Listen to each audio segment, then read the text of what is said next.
Hey, Eric Sider here, and in this video I'm going to be setting up the first compost in this urban chicken tractor on steroid composting system. The chickens have been in the coop for a week, so they've been manuring on the chopped straw that's underneath. So I just added this to the compost cage with just about every bit of plant and weed I could find on the property to get it up to the volume I need. So this is 2 feet high by 5 feet in diameter, so more or less about a cubic yard and a half, which is a good starting point.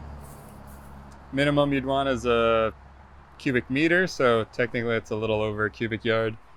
And then I found that line in the top of the cage with this old piece of garden hose gives the chicks a nice roost, and they've already been hopping up and getting in there, but they're still a bit young to really work the system. So, and how the urban system works,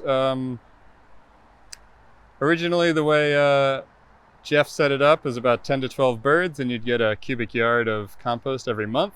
So it'd take about a month to let the material build up. But I just checked his new video on it, which I will link down below. And now the way he set it up is you get 2 cubic yards of compost, but it takes 2 months. And he's got you'll see it in the video. It's pretty great system. So he's got a roost where you just keep adding material for 6 to 8 weeks, and the chicks keep manuring on it. And then you have a cage, and you just keep going back and forth. Basically, you have 2 compost piles going, one in a cage and one not, and you just keep going back and forth. So since the way I set it up, I don't really have the room to just keep adding material under the roost, so it's kind of going to be a bit of a hybrid. I'm going to see if I can get 1 cubic yard or 1 finished compost a month. We'll see how we go.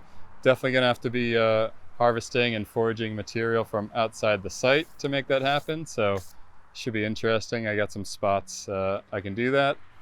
And along with the system, it's been well proven that you can feed the chickens just with food scraps without external feed. So I'm going to try and take it a next step and see if I can actually grow and forage enough material to eliminate the food scrap, the external food scrap component. Obviously the food scraps we generate are going in there, but it's going to be a bit of a job, but we'll see how we go. All right, time to deconstruct the cage, and I'm going to be moving it a bit closer. They got their water, their feeder, which eventually the feeder will be going in the compost cage, and then the feeder will be taken out and just be loose feed. But basically they got their ramp to the coop, they got their water and their feed. So this, I'm going to just move closer. That way it gives me more room here to play around with the shifting piles. All right.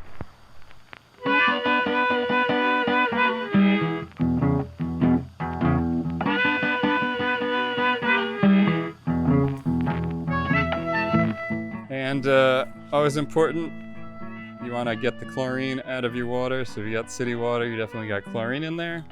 So I'm testing out a new chlorine filter. All right, let's get into it.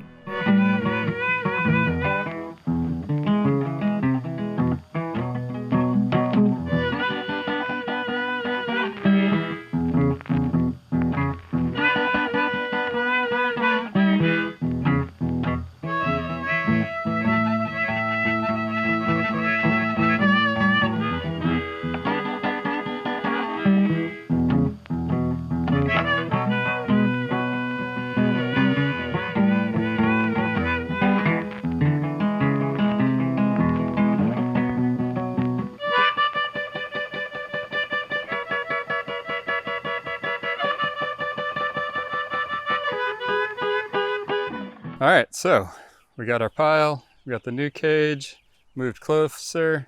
It's definitely a bit tight, and something I've noticed is having the sides so low, the implements, you definitely start hitting things. So the other option I was considering for this was there's a 10 by 20 kind of cheapy greenhouse that it was about $250, so buying the wire and stuff probably would have been about the same price in the end, but I think the shape would have been better because you would have more height on the sides. But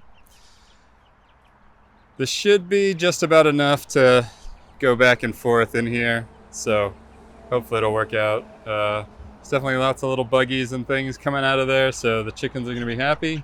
See how interested they are in the pile at this young age, but the sooner they get interested and realize how much food is in here, the better. And yeah, so this will sit. It'll be turned once a week, so 4 turns. Hopefully we'll have finished compost. Shirts in the store, link below. This is the Permaculture Back on Black. Depending on the way the light hits, he kind of shows up more or less, but this is definitely one of my favorites. All right, thanks so much for watching, and I'll see you next time.